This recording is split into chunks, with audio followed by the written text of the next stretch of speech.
Bismillah. In the name of God, the most gracious, the most merciful. Welcome, everyone. Listen, if you are tuning into this explainer right now, I'm going to take a wild guess. You're either eagerly waiting for a new baby to arrive, or you are currently trapped under a tiny, sleeping human.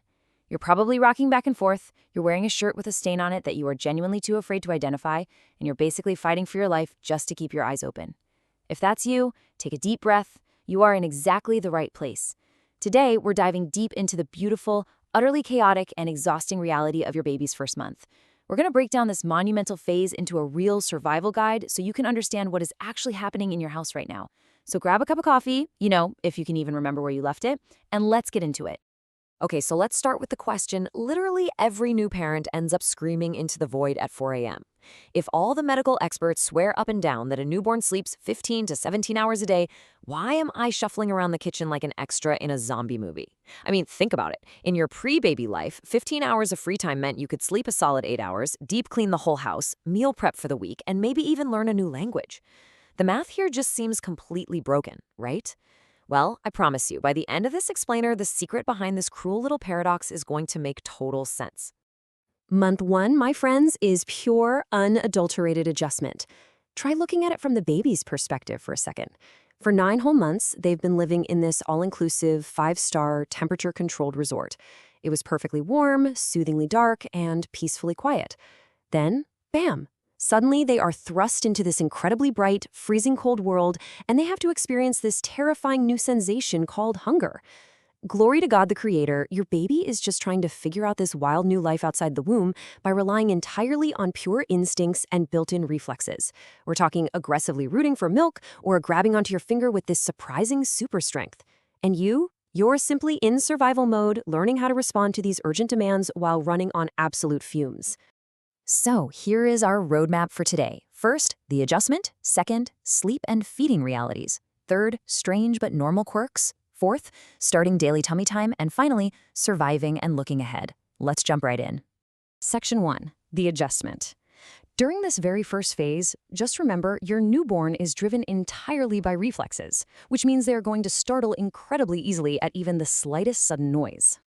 Moving on to Section 2, sleep and feeding realities. All right, we have arrived at the segment that is truly draining your life force right now. Remember that puzzle we talked about at the beginning, the 15 hours of sleep? Well, the answer comes down to your baby's physical limitations. Right now, your newborn's stomach is incredibly tiny. We are talking literally the size of a single cherry in those first few days. Because it's so small, it empties incredibly fast, and that means they need to be fed around the clock, every 2 to 3 hours, day and night.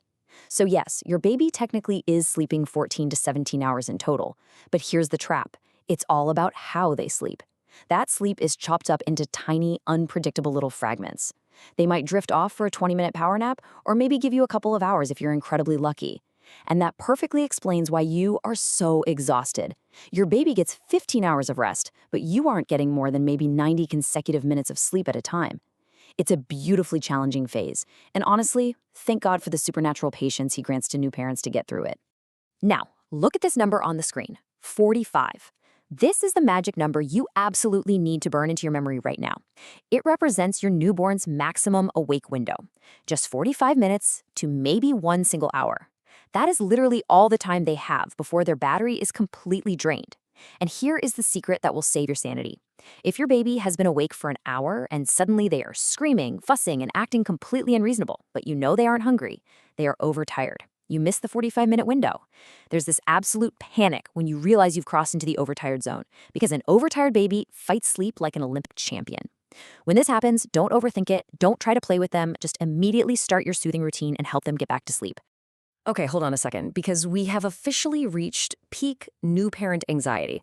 Picture this. You're changing your baby's clothes at 3 a.m. You are completely sleep deprived, and suddenly you notice a weird bump, a strange rash, or something that looks like it belongs in a sci-fi movie. You frantically open your phone, you start deep diving into internet searches in the dark, and within 3 minutes, you have completely convinced yourself your baby is an alien. The question just screaming in your head is this weird bump normal, or do I need to rush to the emergency room right now? That brings us to Section 3, strange but normal quirks. Let's bring that late-night anxiety way, way down. Let's demystify some of these little alien features. Diaper commercials love to romanticize newborns. They make us think babies emerge with perfectly smooth, glowing, flawless skin. But the reality? Yeah, not quite. You might see their skin peeling off like a little snake shedding its lair. You're going to see random red blotches appear and disappear out of nowhere. They might get what we call baby acne or have these tiny little white spots completely covering their nose. I know these changes look alarming when you see them on your baby's delicate skin, but I promise you, they are incredibly common. They are completely harmless and will clear up entirely on their own with just a little bit of time. You absolutely do not need any expensive, complicated creams. And what about the belly button? Because after that umbilical cord falls off, things can look pretty strange down there. Sometimes a moist little bump called a granuloma appears right on the belly button. The absolutely crucial takeaway here is that this bump isn't dangerous. However, and there's always an important however with medical advice, you do need to keep an eye on it. If that area turns red, if it gets swollen, or if it starts to smell bad, that is your immediate red flag. That's the exact moment you stop Googling and actually call your pediatrician. But otherwise, just breathe and stay calm. We also really need to talk about leftover maternal hormones. Believe it or not, your baby is still heavily influenced by the mom's hormones circulating in their tiny system. Because of this, you might notice puffy eyelids, you might see swollen breasts, and yes, actually, that happens in both boys and girls. Baby boys might have a temporarily swollen scrotum, and baby girls might even experience a little spotting or discharge. I know it looks shocking to a new parent, but God has perfectly designed their bodies to handle this. It's a completely normal biological process. These are just temporary side effects as those maternal hormones naturally flush out of your baby's body over the next couple of weeks. All right, section 4, starting daily tummy time. Now that we've reassured you about all those weird things regarding how your baby looks, let's talk about the one highly actionable, super simple habit you can start doing right now to build their physical foundation. Step 1, place your baby on your chest. Honestly, this is a fantastic way to bond. Or place them on a firm, safe surface like a mat. Step 2, keep them there for just a few minutes, but try to do it several times a day. And step 3, which is the most important, always, always supervise. This is not the time to say, oh, they're safely on the floor, I'm just going to run to the kitchen and make a quick cup of coffee. Do not walk away. 30 seconds is literally all it takes for them to get stuck or super frustrated. Just keep your eyes on them. So, why do we put our babies through this little mini workout anyway? Why does tummy time actually matter? Well, this simple daily action works absolute wonders. By forcing them to try and lift that surprisingly heavy little head of theirs, it builds essential physical strength in their neck and shoulders. And secondly, which is just as important, it prevents flat spots from forming on the back of their head. It gives them a much-needed break from always lying on their backs.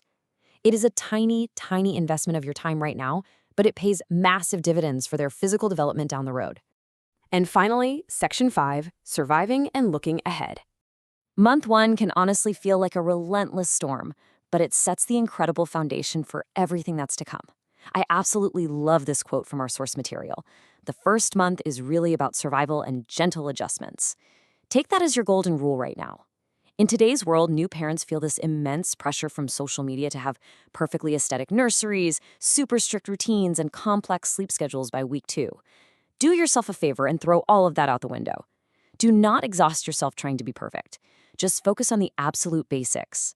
Keeping them fed, practicing safe sleep, honoring that short 45-minute awake window, and simply getting to know this miraculous new soul that God has entrusted you. Yes, it is undeniably exhausting, but it is also a profoundly beautiful bonding period. So, you've survived month 1. We made it. Now, I have to ask, tell us in the comments, what is the absolute weirdest piece of parenting advice you received during your baby's first month? We would seriously love to read them because there is some crazy stuff out there. And more importantly, are you ready to see how month 2 actually gets easier? Because I promise you it does. Next month, your baby becomes far more interactive. You might even catch that very first genuine, intentional smile, and life slowly starts to find a rhythm again. If this explainer helped you navigate the chaos, make sure you stick around because next time we are diving into exactly what to expect in month 2. Until then, take a deep breath. You are doing a fantastic job. Keep going.